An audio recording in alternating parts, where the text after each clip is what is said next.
Tapir ni dia berbadan besar. Lepas tu dia berwarna hitam putih. Jadi dia seumpama macam babi. Tapi beza dia adalah hidung dia lebih panjang dan tapak kaki dia yang berbeza. Sebab tapir ni dia ada 4 jari depan dan 3 jari belakang.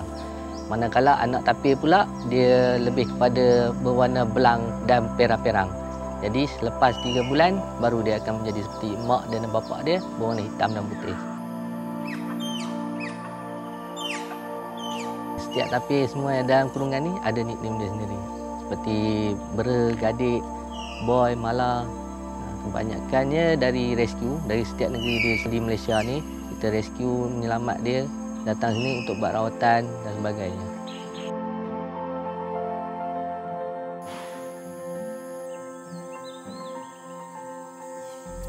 Biasanya kalau tapir ni dia akan keluar, dia akan tengok kawasan yang berair yang tinggi, dia akan turun kat situ lah. Jadi selepas dia turun tu, dia akan mandi apa semua. Lepas dia mandi tu dia berendam, mungkin dalam 5 minit atau 10 minit tengok dia punya ni lah. Jadi dia akan naik balik lah. Sebab dia naluri lebih pada spesies badak kan.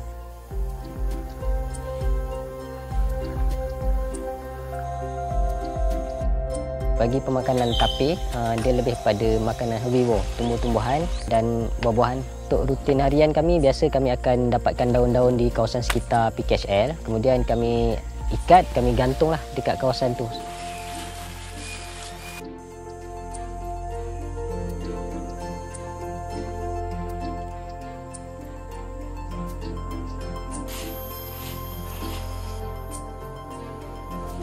Selain daripada membersihkan kurungan tapir, memberi makan tapir, di sini juga kita menitik beratkan berkenaan biosecurity. Setiap food bath ataupun tire bath, kita perlu isikan air dan tambahkan antiseptik di dalam air tersebut supaya tiada penyebaran penyakit daripada kenderaan yang masuk membawa makanan. The development phases in Malaysia has taken by leaps and bounds, But of course, if you want to develop, you have to do something about it. I believe all countries are like that also. So this happened in Malaysia. The habitat is decreasing. The squirrels are getting smaller. They need their habitat, which is basically their house. And they have roaming areas. If you are tapir, at least you need the smallest area you need is 4 square kilometers. That is rough estimation. But of course, the bigger you are, you need bigger space. So probably between 4 square kilometers to 10 square kilometers.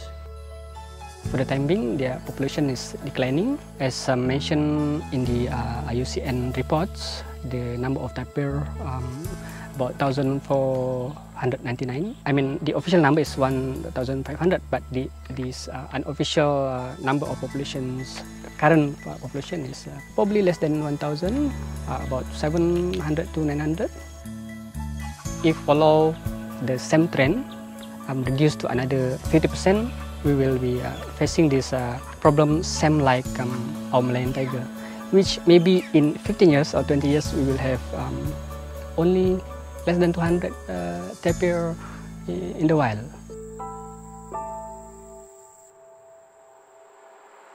I have to mention about roadkill.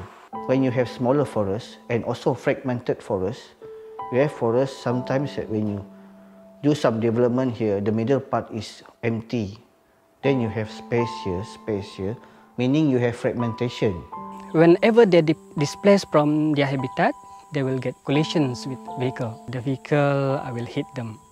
And most of the time, this Malayan tapir will either immediately die or maybe took about 3 days to die. And most of the time we will see this carcass of tapir in the morning at the roadside. Another reason why this animal become extinct is due to snare wire. Maybe they're not poached for their meat, but maybe the poacher put that snare wire to trap other animals like rusa, wild boar. But eventually this very unfortunate tapir get caught by this snare wire.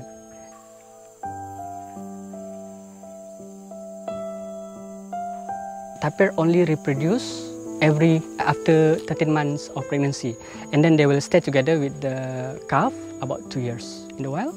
So they will need about 3 to 4 years to reproduce for one calf.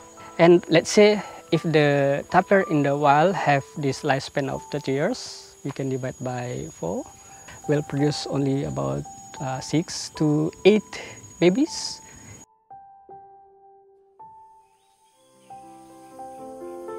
Well, we have the Wildlife Conservation Act 2010, which is Act 716. And in this act, we have sections of provisions to safeguard wildlife. Tapir is a totally protected wildlife. Means you cannot keep them, you cannot hunt them, you cannot use them for as display, or you cannot exhibit them, you cannot use them for whatever purpose unless you have a special permit from the minister himself. Being a federal government agency, we receive funding from Ministry of Water, Land and Natural Resources. Both governments, federal and state governments, are giving serious thoughts on tapir conservation because we receive funding from both of them. If we talk about conservation without money, it's like merely conversation now.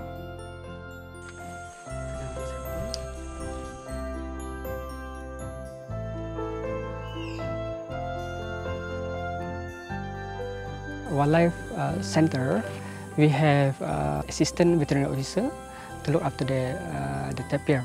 But at the same time, our veterinarians from these headquarters from Cheras have this weekly or bi-monthly visit. Setiap hari saya membuat pemeriksaan fizikal ternakan. Jika ada luka pada tubuh ternakan, kita akan sapu ubat antiseptik pada luka tersebut.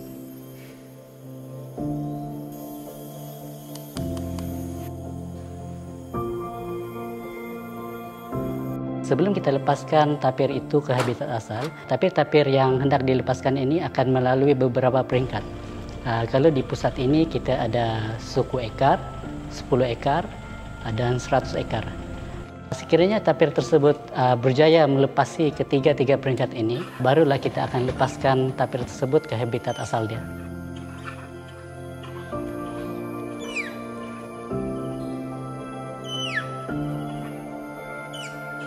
Melayan tapir ini penting di dalam ekosistem kita kerana dia adalah salah satu hidupan liar yang menyebarkan ataupun membawa biji benih ke satu tempat yang lain.